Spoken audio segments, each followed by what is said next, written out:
Have you ever gotten a raise and thought, finally, this is it, I'm finally going to get ahead, only to look at your bank account 6 months later and wonder, with a knot in your stomach, where all that extra money actually went? If you have, I want you to know you're not alone. In fact, you're in the majority, and it gets even crazier. A recent report found that 36% of Americans earning over $250,000 a year are living paycheck to paycheck. Another study found that more than 60% of people with salaries over $300,000 a year are struggling with credit card debt. Let that sink in for a second. People earning more than triple, sometimes quadruple, the median household income are just one missed paycheck away from serious financial trouble. So, what in the world is going on here? Is everyone just suddenly terrible at budgeting? The truth is much deeper, and frankly, a lot more fascinating. There are invisible psychological forces, a kind of hidden script running in the background of your mind, quietly sabotaging your financial life every single day. And today, we're going to expose that script. Stick with me, because by the end of this video, you'll not only understand why this happens, but you'll know exactly how to rewrite your own financial story for good. Here's how it works. As your income increases, your spending rises right alongside it, and the things that used to be luxuries, those little treats and splurges slowly, insidiously, become perceived necessities. This is the core reason why you can find yourself earning more money than ever before, yet feeling just as financially stretched, or even more so, than you did before the raise. Think back to when you first started out. Maybe you were just out of college, sharing a 3-bedroom apartment with 2 roommates to keep the rent down. Lunch was leftovers from last night's dinner. A night out with friends was a special occasion, something you planned and saved for. You were careful, but you made it work. Then you get your first real promotion, a nice bump in pay, and the creep begins. At first, it's the small stuff. The daily $6 latte from the fancy coffee shop, which used to be a once-a-week treat, is now just part of your morning routine. You subscribe to another streaming service because, hey, it's only $15 a month. You start saying yes to every dinner invitation from your coworkers because you can finally afford to. None of these feel like big decisions. They're just quality of life improvements. Then, the creep takes bigger steps. You get tired of roommates and move into your own studio apartment. It's amazing, but your rent just doubled. You trade in your 10-year-old car for a brand new one, swapping a paid-off asset for a $500 monthly payment. You start buying organic everything at the grocery store, and your food bill jumps by 40%, and you don't even notice until you really look. You hire a house cleaner because you're working more hours, and you deserve the help. None of these decisions feel reckless. In fact, they feel earned. They feel like progress. But each upgrade resets your financial baseline, raising the cost of your existence.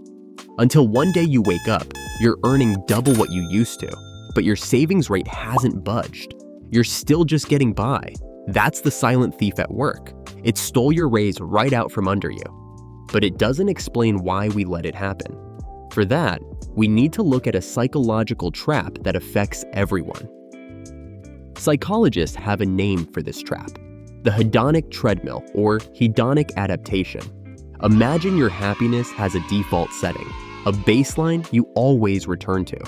When something good happens, you get a promotion. You buy a new car, you get a temporary spike in happiness. But our brains are incredibly adaptive. Very quickly, that new, exciting thing becomes normal. The new car just becomes your car, and your happiness level drifts right back down to its original baseline. This is why the thrill of a new purchase fades so quickly. Your brain adapts, and to get that same spike of happiness again, you need something new, something better. You have to run faster and faster on this treadmill, spending more and more just to stay in the same emotional place. This isn't a personal failing, it's a feature of human psychology that helped us survive. But in our modern consumerist society, this same mechanism becomes a financial disaster. Our expectations and desires rise in perfect lockstep with our income. We aren't just spending more because we can. We are spending more because our brains are wired to chase a feeling that, by its very nature, is designed not to last. A field called behavioral economics knows the truth.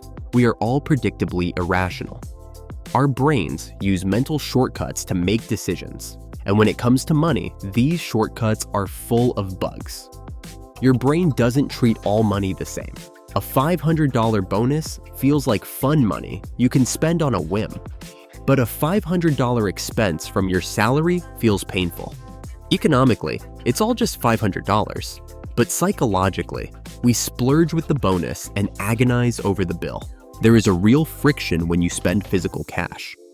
You see the bills leave your hand. It hurts a little, and that pain acts as a natural break. But when you tap a credit card, that pain is disconnected from the purchase. Studies show people spend significantly more when they use cards instead of cash. Our brains are wired for immediate rewards. This is an evolutionary hangover from a time when a meal today was worth more than two tomorrow. A small pleasure now feels much more valuable than a larger reward later.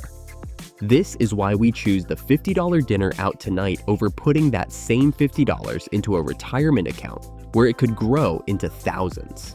One-click buying and buy now, pay later services are engineered to feed that primal urge for now. We are social creatures. When you scroll through social media and see friends on lavish vacations or showing off new gadgets, it creates a powerful, subconscious pressure to keep up. This isn't just vanity, it's a deep-seated bias called social proof. It triggers a fear of missing out that can drive us to spend far beyond our means just to maintain our place in the tribe. If earning a lot of money was the key to being wealthy, lottery winners should be the most financially secure people on the planet. Yet, the statistics are staggering. An estimated 70% of lottery winners go broke within just a few years. Their stories are a high-speed case study of every psychological trap we've just discussed, all hitting at once. First, there's the sudden wealth shock. A massive amount of money arrives with zero financial literacy or emotional preparation. Immediately, you see extreme lifestyle creep. They don't just upgrade their car, they buy 5 luxury cars. They don't just move to a nicer house, they buy a mansion. The stories are heartbreaking. People like Bud Post, who won $16.2 million, ended up $1 million in debt within a year and famously said, "I wish it never happened. It was totally a nightmare. I was much happier when I was broke." These stories are the tragic proof of this video's thesis. It is not about the amount of money you have. It is about your psychology around money. But the key to breaking free isn't about fighting your psychology. It's about understanding it. The solution is not a more complicated spreadsheet. The real solution is a shift from mindless spending to intentional living. And that journey starts with financial literacy, the essential user manual for your own brain. Each of the psychological biases we talked about thrives on ignorance. If you don't understand the power of compound interest, the long-term benefit of saving $50 seems small and abstract. This makes the immediate reward from an impulse purchase seem far more attractive. Improving your financial literacy is like patching the security holes in your brain's operating system. Here are a few actionable, psychology-based strategies to get off the treadmill and start building real wealth. This is the single most effective strategy. Your willpower is a finite resource. Don't rely on it. The moment you get a raise, before you even see the extra money, set up an automatic transfer. Decide on a percentage of that new money, start with 50%, and have it moved directly to a separate savings or investment account. This pays your future self first. It makes the money you're most tempted to spend completely invisible.